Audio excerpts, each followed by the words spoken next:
Welcome to Purple Sky News. All the news you probably missed but shouldn't have. Strap yourself in and get ready to have your mind blown. The news isn't what it used to be. Lies and manipulation run rampant. Here at Purple Sky News we bring the news that matters. Without further ado, here's today's story. Scientists pinpoint the singularity for quantum computers. October 3, 2017. Dr. Anthony Laing, Chris Sparrow and Alex Neville. Credit, University of Bristol. Researchers from the University of Bristol have discovered that super-powerful quantum computers, which scientists and engineers across the world are racing to build, need to be even more powerful than previously thought before they can beat today's ordinary PCs.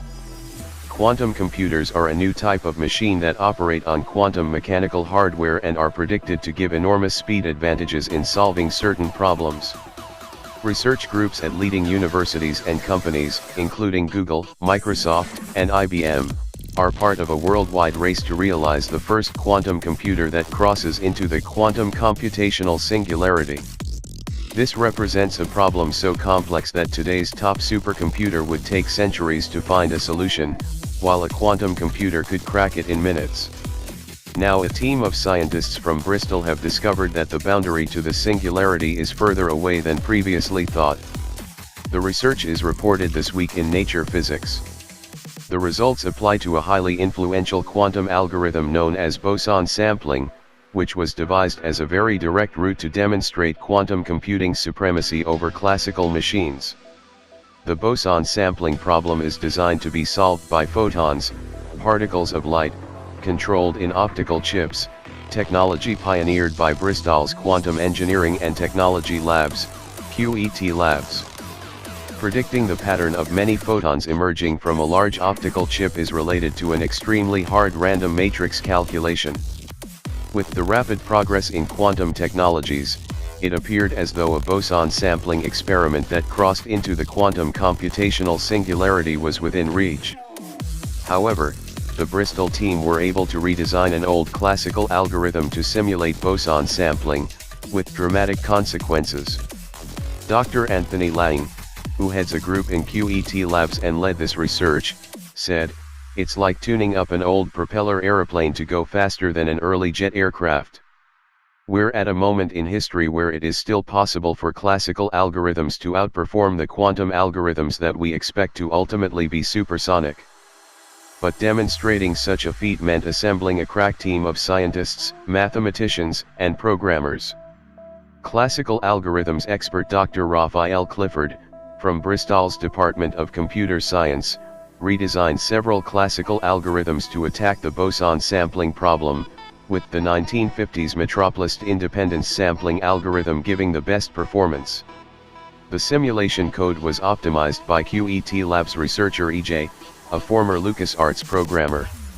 Expertise on computational complexity came from Dr Ashley Montanaro, of Bristol's School of Mathematics, while QETLabs students Chris Sparrow and Patrick Birchall worked out the projected performance of the competing quantum photonics technology.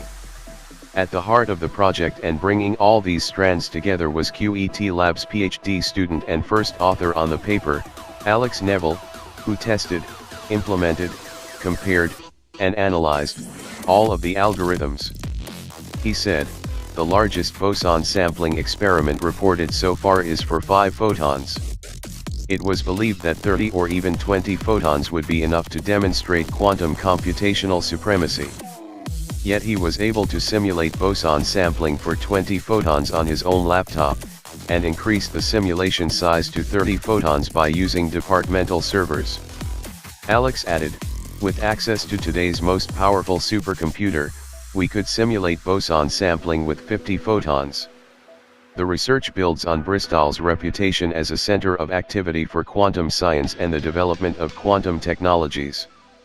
Through QETLabs, the university has embarked on an ambitious program to bring quantum technologies out of the laboratory and engineer them into useful devices that have real-world applications for tackling some of society's toughest problems. In addition to collaborations with tech companies such as Microsoft, Google, and Nokia, Start UPS and new business activities focused on quantum technologies have emerged in Bristol. An important theme across the overall quantum research activity is developing our understanding of exactly how quantum technologies can provably outperform conventional computers. Recently Dr. Montanaro, together with Professor Noah Linden of the School of Mathematics, organized a Heilbronn-focused research group on the topic of quantum computational supremacy. This meeting brought some of the world leaders in the field, from both industry and academia, to Bristol for a week of intense discussions and collaboration. Among the attendees was one of the theorists who devised boson sampling, Professor Scott Aronson, from UT Austin. Although outperforming classical computers might take a little longer than originally hoped, Dr. Laing is still optimistic about the prospects for building a device to do just that. He said, "We now have a solid idea of the technological challenge we must meet to demonstrate that quantum machines can outcompute their classical counterparts. For boson sampling, the singularity lies just beyond 50 photons. It's a tougher nut to crack than we first thought, but we still fancy our chances." With Dr. Laing's group focused on practical applications of quantum technologies, the current work puts bounds on the size and sophistication of photonic devices that will be required to tackle industrially relevant problems that are beyond the capabilities of today's classical algorithms. Thank you for tuning in. Stay awake and awaken others. Help us spread the word by sharing this video. If you enjoyed it, give it a like and let us know what you think in the comments below. And of course, subscribe for notifications of new videos. Don't watch fake news.